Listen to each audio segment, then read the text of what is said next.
Hello, Slicey Dicers. This is Brian with another knife review for you. Today, we have the full review of the Hinderer Eklipse 3-inch or 3.0, depending on where you look on the interwebs, harpoon spanto liner lock knife. I have done a pretty thorough unboxing of this. I did a comparison video between this and my personal Hinderer half track.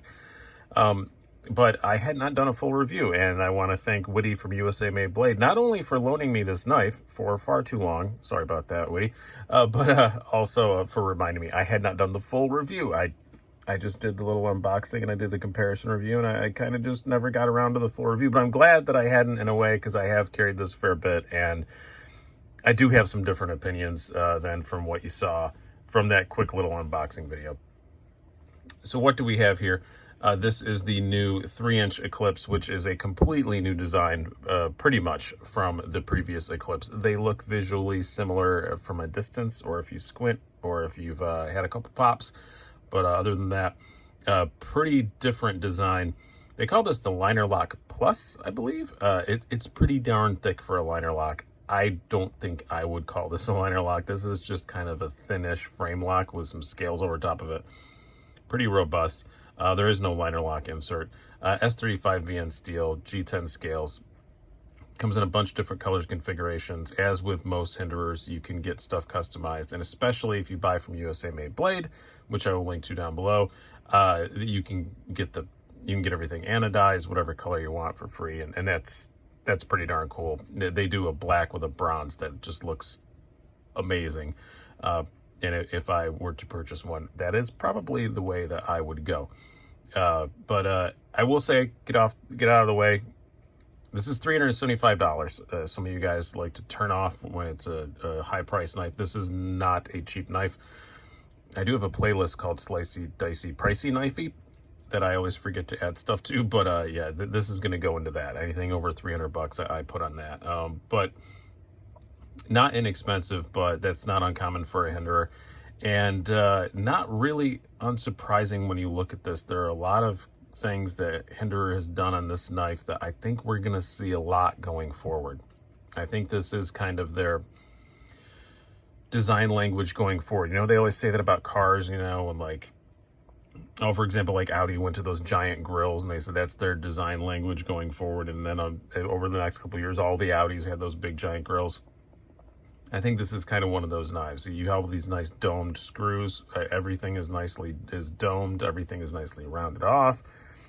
A lot of stuff you didn't see on Hinderers previously. Would not be surprised if we see that going forward. This is the 3-inch. I would also not at all be surprised because I have it from reliable sources that this is probably going to come out in a 3.5, and that's going to be awesome. We'll talk about that more in the conclusions, but yeah, it's I think you're going to see a lot of the touches that are on this knife going forward in Hinderers for sure. Let's do some specs and some size comparisons before we get too much farther. We have an overall, I covered up some of my own notes because I'm an idiot.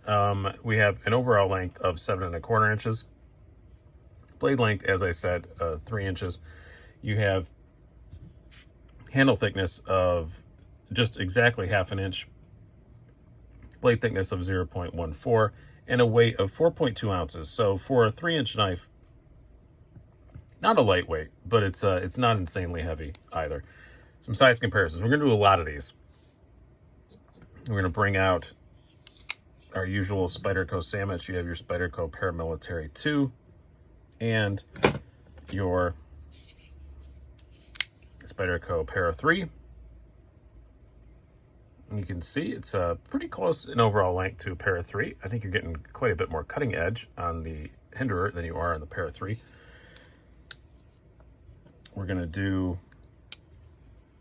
what else? Oh, we got a bunch here. One of my favorite 3-inch knives, another Spyderco. Just keep the train rolling. The Sage 5. And we'll put another one on there too. We'll leave it up there. The Wee Nar, because it's right here, and it's about the same general size category. And we'll throw in another more common one. Then we'll bring out some other Hinderer designs. Here's one that you guys may actually, more of you may actually have on hand if you want to get an idea. This is the Ontario Rat Model 2, the infamous R2-D2. So just a little bit bigger than that. And then lastly, we'll bring on a couple of Hinderers here. We have the aforementioned half track that I did the, and I'll link to that comparison at the end here.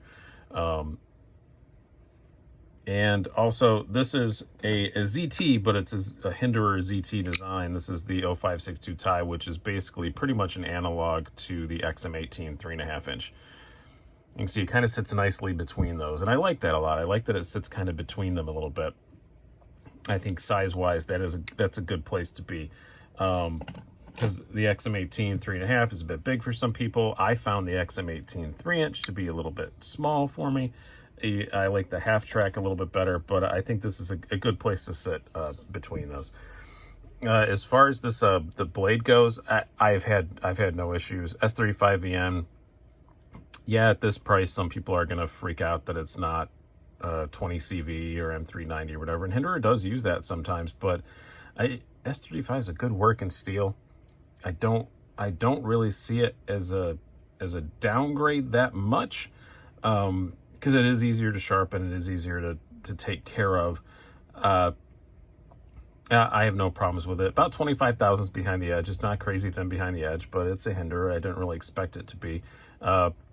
As I said, 0.14 inch blade stock. That's fine. It's not overly thick. It's not overly beefy. It's not completely crazy. I really like the blade on it perfectly fine. I really like the tip on it. Yeah, you can tell a lot of nice work on this with all the swedges and multi-angles and all that stuff. The spantos are super easy to sharpen. I have not had to like fully sharpen this one, but I have had to give my my half track a pretty serious touch up, and it's the same kind of grind, and it was perfectly easy to do. No problems there at all. Nice, good, robust tip on it, as you'd expect from a Hinderer. It looks kind of blunt on this, but I assure you it is not. It is very sharp. Yeah, I really like the blade on it. I have no issues there whatsoever.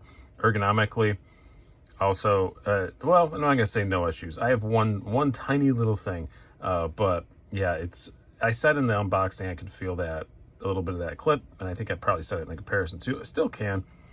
That's not a big deal. I'm not going to go as far as called a hot spot, but I like all the nice chamfering and all this stuff, everything being rounded off. It's really nice. It is very good ergonomically.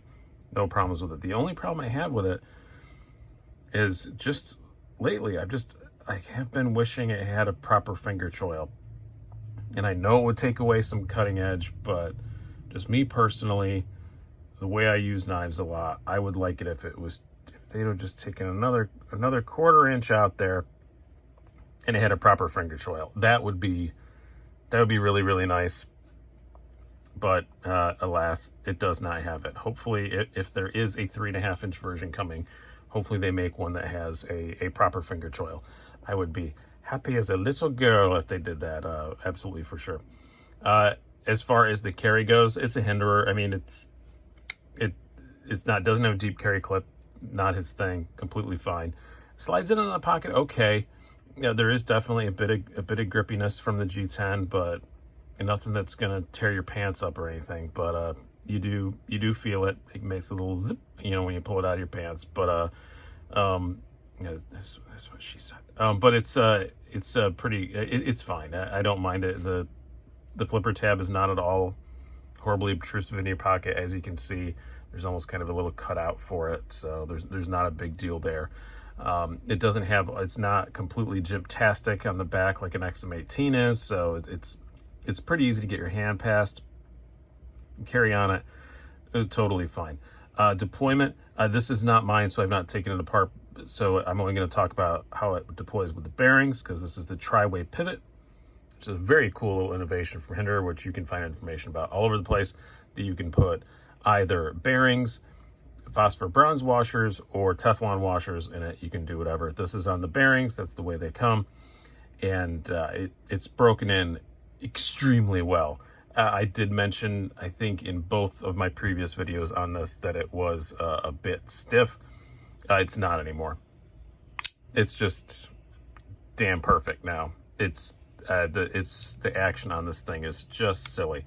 It's not completely drop shut or anything, but again, I think if I actually fully tore it apart, fully cleaned it up, adjusted that pivot just right, it probably would be. But yeah, it's the action on it is pretty freaking outstanding. And that used to be, years ago, excuse me, Hinderer's, downfall. But now, not anymore. Not with that tri-way pivot. All the tri-way pivot ones are pretty damn good. And that's kind of my conclusion on this. It's pretty damn good. Yeah, $375, not cheap at all. I don't think it's overpriced. If you have one in your hand, you feel it. It feels like $375. I don't know how much that chainsaw outside my window costs. I apologize about that, but it sounds pretty expensive. But yeah, I think $375 is just about right. I don't really have an issue with that. It does come in a bunch of colors, so aesthetically, you can pick what you want. You can get it anodized, USA made blade. You can do all kinds of stuff to them. And there isn't a whole lot of custom hardware out for this one yet because it's new, but it's a Hinderer. There's gonna be. There always is. And it's just extremely well built from a really good USA made company. And yeah, I really like this design a lot, and I am very excited if a 3.5 comes out. If a 3.5 inch comes out, I'll be first in line. I promise you that. You'll see a review of it toot sweet once they come out, because I really just because I already have a half track. I think a half track and a 3.5 one of these would be a pretty nice little combo to have in my little collection. So hope you guys have enjoyed this. Go check them out at usamadeblade.com. I will link to them down below, and I will link to the previous videos about this knife if you just want to really delve into everything that is Hinderer Half Track 3.0. You can do that. Hope you guys have enjoyed this. I've been Brian. Have a good one.